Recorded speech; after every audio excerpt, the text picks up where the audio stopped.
नमस्कार दोस्तों, स्वागत है एक बार फिर से आपका अपने प्लेटफॉर्म योगेंद्र टाइम्स पर। दोस्तों, आज हम 9वें सेशन में आपके बीच जो पिछला सेशन था उसका एक क्रम लेकर उपस्थित हुए हैं, जिसमें हम चर्चा करेंगे कि 1956 के बाद राज्यों की स्थिति क्या रही तथा वो आज तक पहुंचने में कितनी यात्रा तय की, किस किस संशोधनों से होकर गुजरे। ठीक, तो आइए शुरू करते हैं आज के सेशन को।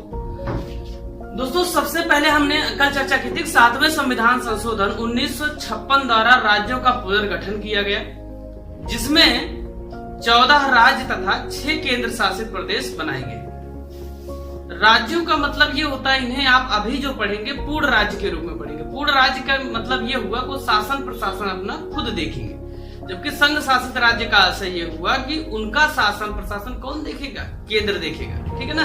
केंद्र की एक ऐसी व्यवस्था होगी जिसके माध्यम से वहां पे शासन प्रशासन चलाया जाएगा। ठीक, तो आइए शुरू करते हैं आज के सेशन को। स्वतंत्रता के बाद हुआ क्या? जब राज्यों का पुनर्गठन किया गया तो बहुत बड़े बड़े राज्य थे, तो उन राज्यों को छोटे छोटे क्षेत्रों में बांटा गया, जो एग्जाम पॉइंट ऑफ व्यू से बहुत महत्वपूर्ण है। कई बार यहाँ से क्रम पूछा गया, कई बार सीधे पूछ लिया जाता है क्वेश्चन, कई बार सन पूछ लिया जाता है। तो इस तरीके के प्रश्नों को सॉल्व करने के लिए हमारा आज का सेशन अंत तक पूरा देखिए। दोस्तों, सबसे पहले जो गठन हुआ 1960 में, ये बंबई प्रांत हुआ करता था। उससे अलग हुए महाराष्ट्र और गुजरात। बंबई का क्षेत्रफल बहुत बड़ा था, पूरा सौराष्ट्र से लेकर महाराष्ट्र का पूरा क्षेत्र उसमें शामिल था। तो उससे 2 राज्यों का गठन हुआ, महाराष्ट्र और गुजरात। ये महत्वपूर्ण है, आपसे पूछा जाता है। ठीक, 1954 में आप देखेंगे एक दादरा नगर हवेली नामक क्षेत्र जो है ये पुर्तगालियों से मुक्त हो रहा है। भारत तो आजाद हो गया 15 अगस्त 1947 को, परंतु 1954 तक पुर्तगालियों का नियंत्रण था दादरा एवं नागर हवेली तक। हम जब पढ़ते हैं स्वतंत्रता के बाद भारत, तो उसमें जानते हैं कि इन क्षेत्रों पर जो नियंत्रण था जिन जिन देशों का, चाहे फ्रांस रहे हों, बाद में आप देखेंगे पुदुचेरी वाले पर, या पुर्तगाली जहां जहां रहे, वो लोग इसको सौंप ही नहीं रहते भारत को। तो अलग अलग विधियों से, अलग अलग दबाव समूहों द्वारा इनको करवाया गया और 1954 में दादरा एवं नागर हवेली को भारत को सौंपा गया। और फिर भारत सरकार ने क्या किया? 10वें संविधान संशोधन 1961 द्वारा इसे संघ शासित क्षेत्र का दर्जा दे दिया। याद रखिए, 10वें संविधान संशोधन 1961 द्वारा। ठीक, अब तो ये इसलिए महत्वपूर्ण हो गया क्योंकि दादरा नगर हवेली को अभी हाल ही में मर्ज किया गया, दमन दीव के साथ दोनों को मिलाकर संघ शासित प्रदेश बना दिया गया। इसलिए बहुत ज्यादा जरूरी हो गया कि 1954 तक इस पर पुर्तगालियों का नियंत्रण था। भारत को 1954 में इसने दिया। 10वें संविधान संशोधन 1961 द्वारा इसको हिस्सा बनाया गया। ठीक है, आगे चलते हैं। गोवा एवं दमन दीव, इन दोनों के साथ क्या व्यवस्था हुई? इनको पुलिस कार्रवाई के द्वारा 1961 में भारत के हिस्से के रूप में शामिल किया गया तथा 1962 में इन्हें संघ शासित क्षेत्र का दर्जा दिया गया। 1962 में 1987 में क्या किया गया? पुनर्गठन किया गया। गोवा, दमन एवं दीव पुनर्गठन अधिनियम लाया गया 1987 में, जिसके माध्यम से गोवा को पूर्ण राज्य का दर्जा दिया गया। कौन सा राज्य बना? 25वां। इसको याद रखिएगा, ये पूछता बहुत। गोवा 25वां राज्य बना। ठीक, कब बना? 1987 में। क्लियर हो रहा भैया? आगे चलते हैं, पुदुचेरी की बात करते हैं। पुदुचेरी मैंने बताया कुछ क्षेत्र ऐसे थे, पुदुचेरी, दमन दीव एवं दादरा नगर हवेली, जिन पर विदेशी शक्तियों का नियंत्रण था। दादरा नगर हवेली एवं दमन दीव पर देखेंगे तो पुर्तगालियों का नियंत्रण था, जो 1954 में भारत को सौंपा जा रहा है। और आप देखेंगे उसके बाद पुदुचेरी पर भी इसका नियंत्रण था। याद रखिएगा, दमन दीव के लिए पुलिस कार्रवाई की गई थी। जिस तरीके से कल के सेक्टर में हमने पढ़ा था कि पुलिस कार्रवाई के द्वारा ऑपरेशन पोलो चलाकर हैदराबाद को मिलाया गया था, भारत का हिस्सा बनाया गया था, उसी तरीके से आप देखेंगे दमन दीव में भी पुलिस कार्रवाई की जाती है। ये सब महत्वपूर्ण टर्म्स हैं जो आपसे पूछे जाते हैं। ये कब? 1961 में मिलाया जा रहा है। 1954 में दादरा एवं नगर हवेली मिलाया जा रहा है। पुदुचेरी भी 1954 मिलाया जा रहा है। इस पर किसका नियंत्रण था? फ्रांस का। दे ही नहीं रहे थे, फिर राजनीतिक दबाव बनाया गया अन्य देशों के माध्यम से, तो इन्होंने समर्पित किया। और 14वें संविधान संशोधन द्वारा इसे क्या किया गया? संघ शासित क्षेत्र का दर्जा दे दिया गया। उसके बाद दोस्तों नागालैंड की तरफ चलते हैं। नागालैंड 16वां राज्य बना। इसको याद रखिएगा, कब बना? 1963 में। महत्वपूर्ण है, नागालैंड 1963 में बनाया जा रहा है और ये 16वां राज्य है भारतीय संघ में शामिल होने वाला। ठीक है, आगे चलते हैं। चर्चा करते हैं।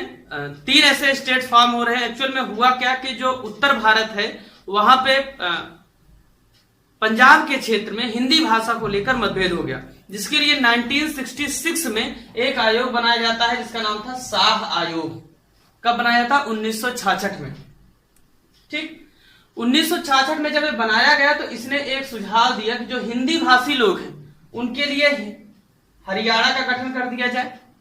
ठीक, तथा जो पर्वतीय क्षेत्र बच जाता है उसको हिमाचल प्रदेश के रूप में बना दिया जाए और एक चंडीगढ़ नामक संघ शासित प्रदेश बना दिया जाए। तो ये आपसे पूछता है कि 17वां राज्य कौन सा बना? हरियाणा बना। ठीक है, आपसे पूछा सकता किस आयोग की सिफारिश पर ये सब हो रहा है? शाह आयोग की सिफारिश पर 1966 में। ये लोग सब 66 में ही बनाए जा रहे हैं भैया। ठीक है, तो 17वां राज्य कौन सा बना? हरियाणा बन गया, हिंदी भाषियों के लिए बनाया गया। ठीक, उसके बाद चंडीगढ़ को क्या किया गया? संघ शासित क्षेत्र का दर्जा दे दिया गया और 18वें राज्य के रूप में हिमाचल प्रदेश को जो है भारतीय क्षेत्र में शामिल किया गया। ठीक भैया, इतना क्लियर हो रहा है। अब हम आगे चलते हैं, आगे देखते हैं कि 1972 में भारत सरकार द्वारा पूर्वोत्तर भारत का पुनर्गठन किया गया। एक तरीके से बड़े पैमाने पर फेरबदल उसमें किया, क्योंकि वहां पर आप देखेंगे सबसे बड़े राज्य के रूप में असम जाना जाता था और असम से ही सारे राज्यों को काटकर धीरे धीरे बनाया गया। याद रखिएगा 1972 के पहले जो पूर्वोत्तर के 7 सिस्टर्स हम जानते हैं उनमें से सिर्फ एकमात्र राज्य बना है नागालैंड 1963 में। ठीक, इसको आप याद रखिएगा 16वें राज्य के रूप में ये भारत में शामिल हुआ। 1972 में आप देखेंगे 5 राज्य बनाए जा रहे हैं। कौन कौन? मणिपुर, त्रिपुरा, मेघालय और अरुणाचल प्रदेश के शासन मिजोरम। याद रखिएगा मणिपुर 19वें क्रम का राज्य है, त्रिपुरा 20वें क्रम का राज्य है, मेघालय 21वें क्रम का राज्य है। इसको आप अच्छे से नोट डाउन कर लीजिएगा। अरुणाचल प्रदेश 23वें क्रम का राज्य है और मिजोरम 24वें क्रम का राज्य है। ठीक भैया, क्लियर हुआ? याद रखिएगा यहाँ अरुणाचल प्रदेश और मिजोरम को हम नेफा नाम से जानते हैं, NEFA, नेफा, नॉर्थ ईस्ट फ्रंटियर एजेंसी, इसके नाम से हम जानते हैं अरुणाचल प्रदेश और मिजोरम को। ठीक, क्लियर हो रहा है? अरुणाचल प्रदेश 23वां राज्य बना, मिजोरम 24वां राज्य बना। कब बन रहे हैं? 1972 में। कुल कितने राज्यों का गठन हो रहा है? 5। देखिए होगा क्या, जब आप ऐसे जोड़कर पढ़ेंगे कि पूर्वोत्तर में जितने राज्य हैं आप देखेंगे तो 5 राज्यों का गठन तो 72 में हो रहा है। याद रखना है 72 के पहले सिर्फ एक राज्य बना है। कौन सा भैया बना है? नागालैंड बना है। ठीक, कौन से क्रम का? 16वां बना। कब बना?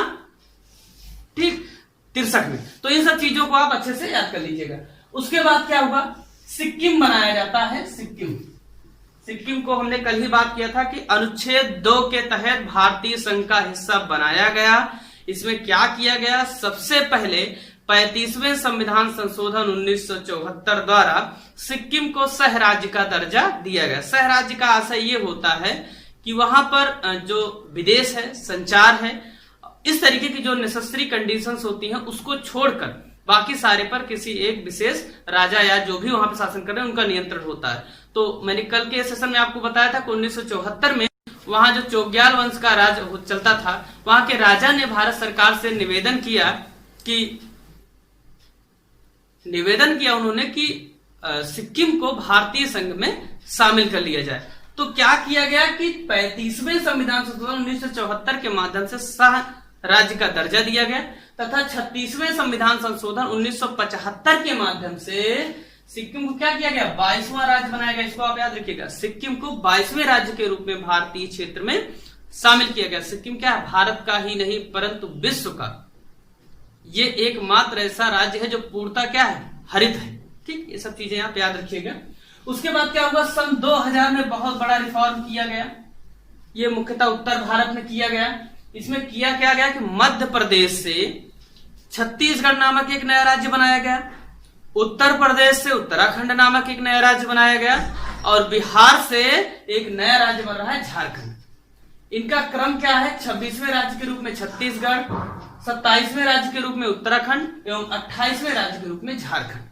तो आपसे ये भी पूछता है किससे अलग होकर ये बने तथा कब बने? 2000 में बने। कौन कौन से राज्य? छत्तीसगढ़ 26। ठीक, उसके बाद आप क्रम याद रखें, छत्तीसगढ़ के बाद उत्तराखंड, उत्तराखंड के बाद झारखंड। ठीक है भैया। अगर डेट की बात करेगा तो ये 1 नवंबर छत्तीसगढ़ 1 नवंबर सन 2000 को बनता है। उत्तराखंड 9 नवंबर सन 2000 बनता है और झारखंड 15 नवंबर 2000 को बनाया जाता है 28वें राज्य के रूप में। ठीक, तो 1 नवंबर, 9 नवंबर और 15 नवंबर। ठीक है भैया, आगे चलते हैं। 2 जून 2014 को एक और डेट आती है जिसमें भारतीय क्षेत्र के इतिहास में 29वें राज्य के रूप में तेलंगाना को शामिल किया था। मैंने कल के सेशन में बताया था पोटी श्री रामल्लू जो 56 दिन का अनशन कर रहे हैं, जिसके बाद अक्टूबर 1953 में आंध्र प्रदेश का गठन किया जा रहा है। उसके बाद से ही कहीं कहीं जो तेलुगु भाषा को लेकर उन्होंने गठन किया था, तेलुगु भाषा की मांग धीरे धीरे उठने लगी। 2014 में आके पूरी 29वें राज्य के रूप में 29th स्टेट। ठीक, तो ये पूछा था, इसीलिए 2 जून को क्या मनाया जाएगा? तेलंगाना दिवस। इससे संबंधित हमारा आप सेशन देख सकते हैं विस्तृत जानकारी के लिए। ठीक है, अब होता क्या है कि 2020 आया, सरकारें लगातार कुछ न कुछ परिवर्तन करती रहेगी। ये सब किस आर्टिकल के तहत हो रहे हैं आप ये बताइए? जी हाँ, बहुत सही बताया आपने, अनुच्छेद 3 का इस्तेमाल करके ये सब किया जा रहा है। अब हुआ क्या, 2020 में कुछ और परिवर्तन हुए, जैसे जम्मू कश्मीर जो अभी तक पूर्ण राज्य था उसमें संशोधन करके जम्मू कश्मीर और लद्दाख नामक 2 केंद्र शासित प्रदेश बना दिए गए। ठीक, और उसके बाद दादरा नगर हवेली एवं दमन दीव जो दोनों संघ शासित थे उन दोनों को मिलाकर एक कर दिया गया। तो इसके बाद भारत में राज्यों की जो स्थिति है उस पर थोड़ा सा विचार हमें करना चाहिए। कितने राज्य हो गए? 28 राज्य एवं 8 केंद्र शासित प्रदेश हो गए, जिनकी लिस्ट आप देख सकते हैं।